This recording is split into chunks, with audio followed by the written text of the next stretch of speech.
materinya? Belum tuh, banyak banget tuh materinya dia. Gelap tuh. Belum nyala. Tuh, Oh gila. banyak kan? Ini bab-bab ini? Heeh. Ya ampun, banyak banget sih. Iya makanya sudah. Tulis sih. Males sudah. Nggak mau kamu aja. Males aku doang Masa? sih, capek. Kenapa sih? Nanti aja lah, nunggu 5 aja. Ya, Ntar aja lah. lama banget. Jangan gitu dong, kan kita harus ngumpulin materinya banyak biar nilai kita juga bagus. Jadi ayo semangat buat ngerjainnya. Rima sih tadi katanya izin telat tapi ya nggak tahu sih kemana. Ya nggak bisa gitu dong, Wak. Maksudnya kan Rima itu kelompok kita, terus kita tuh kerja kelompok. Masa dia telat sih? Kita harus mikir dari awal gitu. Terus dia nanti pas di tengah. Males. Tuh lihat tuh, Wak. Udah berapa detik dia telat tuh? 2 menit. Oh ya, udah maaf. Emang dia lagi kemana dulu sih, Wak? Izin katanya. Izin kemana? Gak tahu sih. Oh, ya udahlah, tunggu aja. Tenang, kita harus sabar.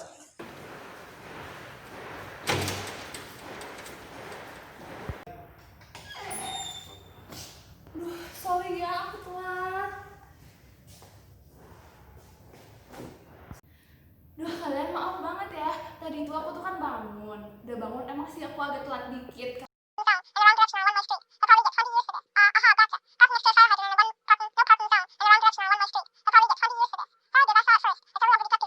A few moments later.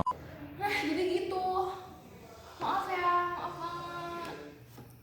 Nah jadi itu kita tuh mau ke kom, tapi kita tuh masih bingung mak konsep videonya tuh gimana. Wah, emang kerekam apa ya? Wah, jadi kamu nggak tahu dari tadi kita mau kerekam apa? Iya nih, kita udah nunggu dari besok loh. Kemarin. Dari tadi. Ya dari tadi. Ya maaf, kan aku udah ceritain tadi. Iya, ya udahlah. Mau gimana lagi udah telat sih. Iya sih.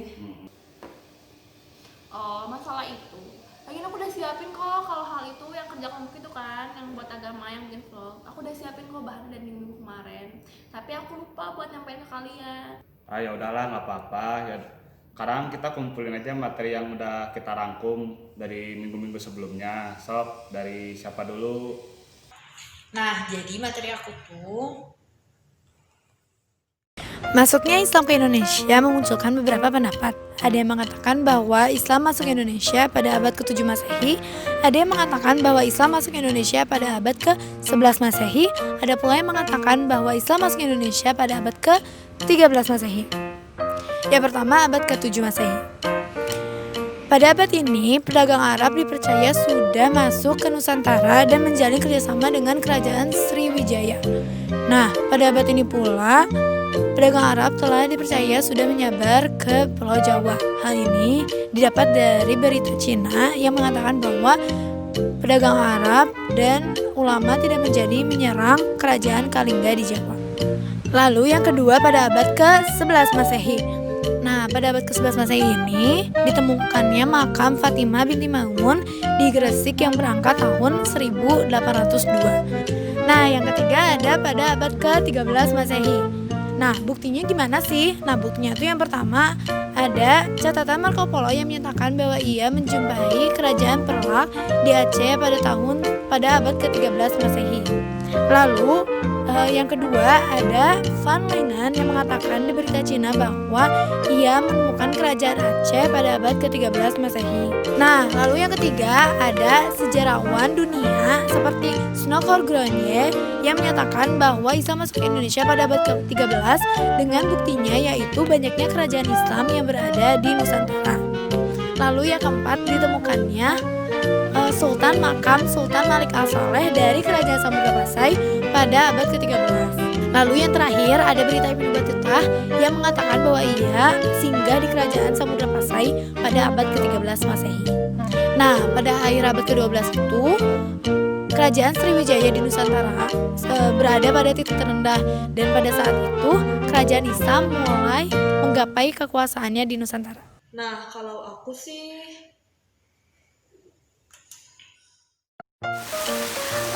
saya Mira Malia. Di sini saya akan menjelaskan tentang teori-teori masuknya Islam ke Indonesia. Di sini saya akan menjelaskan 4 teori. Yang pertama adalah teori Gujarat atau sekarang dikenal sebagai negara India. Teori ini dikemukakan oleh S. Nukron-Y dan juga Y. Pinepal. Mereka mengatakan bahwa pedagang-pedagang dari Gujarat singgah di Selat Malaka lalu berinteraksi dengan rakyat dari Samudra Pasai. Itulah yang menyebabkan penyebaran Islam yang pertama. Nah, yang mendukung teori-teori ini adalah ditemukannya makam Sultan Malik As-Soleh pada abad ke-13 yang bercorak Gujarat. Nah, seperti ini. Lalu yang kedua adalah kelemahannya. Kelemahan teori ini adalah teori ini mengatakan bahwa Islam masuk ke Indonesia pada abad ke-13 oleh Gujarat. Namun pada abad itu Gujarat sendiri masih belum terislamisasi total dan masih banyak menggunakan ajaran Hindu. Yang kedua adalah teori Persia atau sekarang dikenal dengan negara Irak. Nah, teori ini dikemukakan oleh Umar Amir Hussein dan Hussein Jajanigrat. Mereka bercerita bahwa teori ini dibawa oleh pedagang dari Persia sendiri yang memiliki ajaran Syiah langsung ke Indonesia untuk membawa dan menyebarkan agama Islam sendiri. Nah, di teori ini adalah ditemukannya kebiasaan-kebiasaan yang sama dengan Indonesia. Yang pertama adalah dirayakannya 10 Muharram. Yang kedua adalah adanya taubik yang terjadi di Jambi. Nah, ada juga corak-corak yang sama pada batu nisan dan juga kaligrafi yang bercorak Persia. Nah, lalu yang ketiga adalah teori dari Cina. Teori ini dikemukakan bahwa pada abad ke-9 masyarakat Cina yang beragama Islam masuk ke Indonesia atau bermigrasi dari Kuton ke Palembang. Nah, mereka itu menyebarkan agama-agama Islam. Nah, salah satu bukti yang menguatkan teori ini adalah salah satu Raja Demak, yaitu Raden Patih, langsung turunan dari Cina.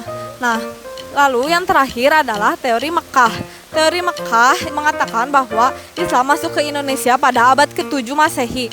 Teori ini didatangkan oleh para pedagang Arab dan juga para musafir Arab yang sengaja datang ke Indonesia untuk menyebarkan agamanya sendiri. Teori ini dikuatkan oleh ditemukannya kampung berbasis Arab Sumatera Utara yang bernama Bandar Khalifah. Kemudian juga persamaan mazhab Sufi di Samudra Pasai dan di Arab pada zaman itu. Nah, sekian dari saya. Terima kasih. Kalau materi saya sih kemana? Kesini. Aku mikir ke sana. Nah, cara-cara masuknya Islam di Indonesia. Yang pertama, ada perdagangan. Pada abad ke-7, kawasan Indonesia itu menjadi pusat lalu lintas perdagangan, sehingga pedagang Muslim melakukan perdagangan di Indonesia. Ibaratnya sambil menyelam minum air, pedagang ini berdagang sambil menyebarkan agama Islam di Nusantara. Apalagi banyak raja dan para pembesar yang ikut berdagang sehingga penyebarannya pun lebih mudah. Contohnya seperti begini.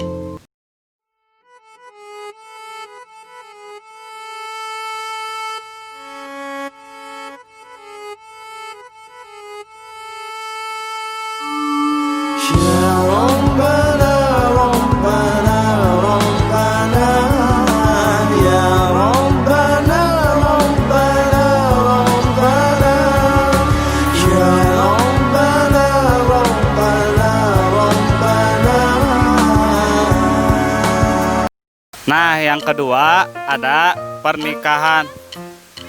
Oh iya, makasih lupa. Aduh. Maaf ya teman-teman. Yang kedua ada pernikahan. Setelah pedagang-pedagang Muslim berdagang di Indonesia, ada beberapa yang menetap di Indonesia dan ada yang melanjutkan perdagangannya di wilayah lain. Nah, yang menetap di wilayah Indonesia, mereka melakukan pernikahan dengan putri-putri pribumi. Dilihat dari segi ekonomisnya, pedagang Muslim memiliki status sosial yang lebih tinggi daripada warga pribumi, sehingga pribumi pun memberikan putri-putrinya untuk menikah dengan pedagang-pedagang Muslim, tetapi dengan syarat wanita itu harus masuk Islam terlebih dahulu. Setelah menikah, banyaklah keturunan-keturunan dari Islam dan Islam pun mulai banyak di Indonesia. Cintai aku karena Allah, sayangi aku karena Allah, kasihi aku karena Allah, miliki aku karena Allah. Bukan langit, bukan bumi, bukan bulan matahari, kau jadikan saksi cinta. Yang ketiga, ada pendidikan. Setelah Muslim mulai banyak, muncullah yang namanya kiai, guru agama, dan ulama. Beliau menyebarkan agama Islam di pesantren, di musola, di masjid, dan sebagainya. Sehingga muncullah generasi Muslim yang menyebarkan Islam di pelosok-pelosok atau desa-desa terpencil. Nah, sehingga tersebarlah Islam secara lebih luas lagi. Jadi begitu teman-teman. Contohnya seperti di sini.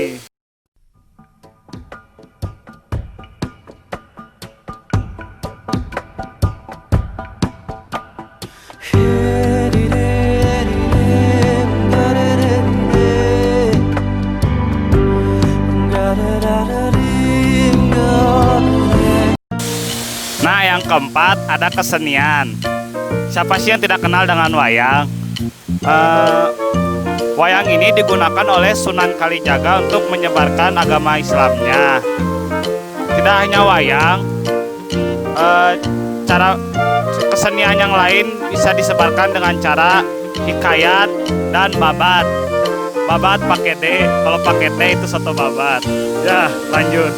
Nah, yang kelima ada tasawuf. Latar belakang penduduk pribumi yang menganut ajaran Hindu dan Buddha tentu sangat dekat dengan ajaran-ajaran supernatural. Dari sinilah para sufi mengajarkan teosofi yang dicampur dengan kekuatan magis untuk menarik perhatian penduduk pribumi, seperti kekuatan-kekuatan penyembuhan. Dengan tasawuf bentuk Islam yang diajarkan sama dengan alam pemikiran penduduk pribumi, Islam lebih mudah diterima oleh mereka. Nah, itulah cara-cara penyebaran Islam di Indonesia. Betapa semangatnya kakek nenek moyang kita bisa menyebarkan Islam di Indonesia. Masa kita enggak gitu. Yuk. Nah, jadi itu kalau materi kamu gimana, Rima? Jadi kalau materi aku tuh kayak Halo Pobarian, bertemu lagi dengan saya Rima Jayanti. Di sini kami akan membahas tentang 5 organisasi besar Islam yang ada di Indonesia. Yang pertama ada Sarekat Islam, yang kedua ada MIAI, yang ketiga ada Masyumi, yang keempat ada Muhammadiyah, dan yang terakhir ada NU. Yang pertama kita bahas dulu adalah Sarekat Islam. Nah, Sarekat Islam ini didirikan pada tahun 1905. Pertamanya bernama Sarekat Dagang Islam, didirikannya oleh Kiai Haji Samanhudi. Nah, lalu pada tahun 1912 diganti namanya menjadi Sarekat Islam oleh Hosyokro Aminoto, Kiai Haji Samanhudi, sama Agus Salim. Lalu, Sarekat Islam ini tujuannya adalah untuk meningkatkan taraf hidup perekonomian yang ada di Indonesia.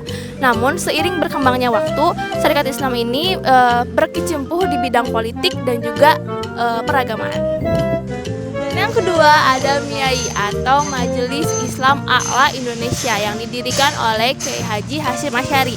MIAI ini pertamanya itu sebagai wadah ormas-ormas Islam. Di dalamnya itu ada PUI, ada PSII, ada Persis, ada NU. Nah, namun berkembangnya waktu, MIAI ini menjadi suatu organisasi masyarakat bertujuan untuk menghalau politik Belanda untuk memecah belahkan para ulama Indonesia. Lalu yang keempat ada Muhammadiyah. Muhammadiyah ini didirikan oleh Kiai Haji Ahmad Dahlan di Yogyakarta pada tahun 1912. Nah, Muhammadiyah ini pada saat didirikannya itu kondisi Indonesia itu sedang dalam titik rendah, di mana pendidikannya itu sedang mengalami keterbelakangan. Lalu taraf ekonominya rendah, terus politiknya juga di bidang politik juga kayak kurang gitu. Maka Muhammadiyah ini bertujuan untuk meningkatkan bidang sosialnya, ekonomi, politik, dan juga kesehatan. Oleh karena itu Muhammadiyah ini banyak mendirikan panti asuhan, rumah sakit, pendidikan seperti universitas dan juga sekolah-sekolah menengah di Yogyakarta. Lalu dalam organisasi Muhammadiyah ini ada yang termasuk sebagai pahlawan-pahlawan nasional. Yang pertama ada jelas dong pendirinya Ki Haji Ahmad Dahlan, yang kedua ada Ki Haji Mas Mansur, dan yang ketiga ada Ki Haji Walidah Ahmad Dahlan. Dan yang terakhir ada NU atau Nahdlatul Ulama. Nahdlatul Ulama ini artinya kebangkitan ulama. Kenapa kayak gitu? Karena NU ini didirikannya oleh para ulama yang mereka berdiam di pondok pesantren yang diketuai oleh Kiai Haji Hashim Asy'ari. Nah, NU ini banyak mendirikan pondok pesantren di Indonesia. Selain itu juga NU mendirikan SD, SMP, SMA ataupun sampai jenjang yang lebih tinggi yaitu universitas.